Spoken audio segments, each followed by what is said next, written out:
है ना। अगर आप नाम जप से अधिक किसी अन्य क्रिया को मानेंगे तो ये अपराध है। नाम जप सबसे श्रेष्ठ है, इसलिए नित्य नाम जप जरूर किया करो ठाकुर जी का। सुबह करो, रात्रि में करो, चलते फिरते उठते बैठते कहीं भी करो। मंत्र का विधान है कि वो एक जगह बैठ के करना चाहिए, पर नाम तो आप अनवरत कभी भी कहीं भी बोल सकते हो, उसमें कोई दिक्कत नहीं। नाम जप ये पहली निष्ठा है। दूसरी निष्ठा, तुलसी। या तो आपके कंठ में तुलसी हो या आपके अंग के कहीं भी, वैसे तो सबसे ज्यादा श्रेष्ठ गले को ही माना, कंठ में तुलसी का स्पर्श होना चाहिए। ये दूसरी वैष्णव की निष्ठा है। कंठी जरूर पहनो गले में, लेकिन फिर उसके बाद याद रखना दूषित नहीं खा सकते आप कुछ भी। या तो ये प्रण ले लेना कि हम कुछ नहीं खाएंगे और कहीं और यदा कदा कभी चल जाएगा, कोई दिक्कत नहीं, तो कंठी उतार देना, मत पहनना। उसको पहनो तो फिर पूर्णता से ये बात निश्चित कर लेना, कंठ में जो जाए वो शुद्ध ही जाना चाहिए। और तीसरी निष्ठा होती है वैष्णव की एकादशी व्रत की निष्ठा।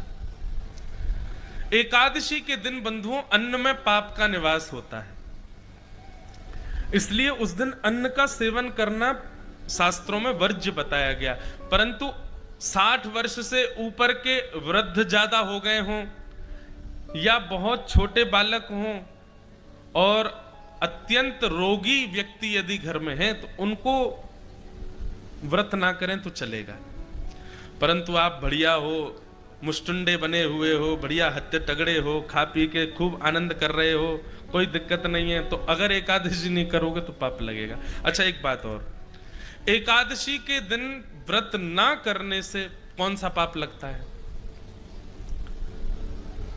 आपने जितने अपने पूर्व के पापों को गंगा स्नान से, तीर्थ यात्राओं से नष्ट कर दिया है, वो नष्ट हुए पाप पुनर्जागृत हो जाते हैं एकादशी के दिन अन्न सेवन करने से। समझ में आई बात? कोई नवीन पाप नहीं लगेगा, पर यदि आपने कोई पूर्व में पाप किए और उनको नष्ट कर दिया ये न केन प्रायश्चित्तों से, परंतु एकादशी के दिन यदि आप व्रत नहीं करते हैं, अन्न खाते हैं, तो फिर वो पुनर्जागृत हो सकते हैं।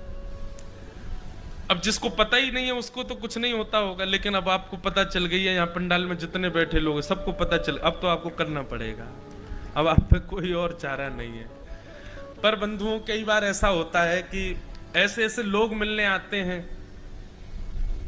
उनके घर वाले उनको जबरदस्ती खिलाते हैं, उनके घर वाले जबरदस्ती प्याज लहसुन बनाते हैं, क्या करें भाई? देखो, मैंने फिर वही बात कहूंगा, नाटक करना हम पे बहुत अच्छा आता है। एकादशी दिन वाले दिन ऐसा नाटक कर, हम डाइट पे हैं, आज हम केवल फल खाएंगे सुबह से शाम, हमको डॉक्टर ने कहा है।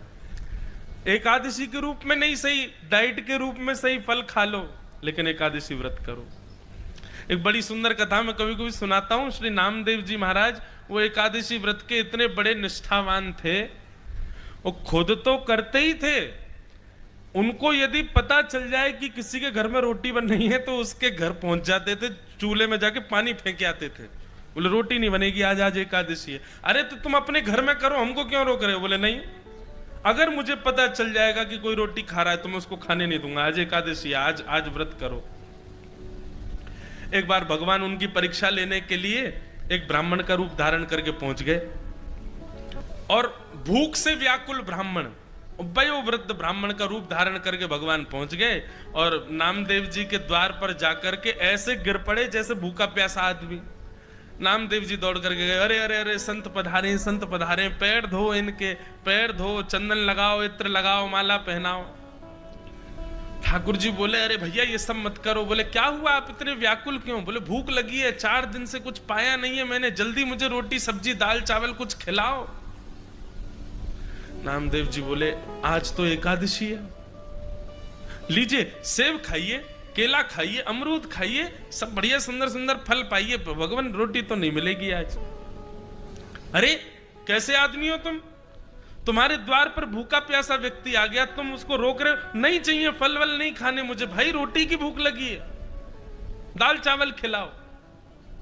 नामदेव जी बोले, दाल चावल तो नहीं बनेंगे, अब एकादशी है आज। अरे तुम्हारे सामने वयोवृद्ध आदमी बेचारा 4 दिन का भूखा, प्राण निकल जाएंगे मेरे, कहीं मैं मर गया तो भूख के कारण। नामदेव जी बोले अच्छा है, एकादशी के दिन प्राण निकल जाएंगे, सीधे वैकुंठ ही जाओगे आप, ठाकुर जी द्वार खोलेंगे आपका। पर आज आप अन्न नहीं खा सकते।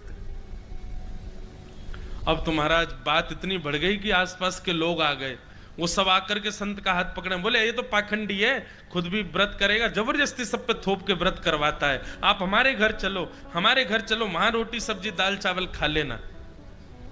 नामदेव जी ने चरण पकड़ लिए संत के, बोले जाने भी नहीं दूंगा, मेरे यहां आए हो यहीं रहोगे। ठाकुर जी ऐसा नाटक कर रहे हैं कि महाराज करते करते नाटक गिर पड़े और अपना पूरा शरीर कपाने लगे। बोले अगर मुझे 2-4 मिनट में भोजन नहीं मिला तो मेरे प्राण निकल जाएंगे।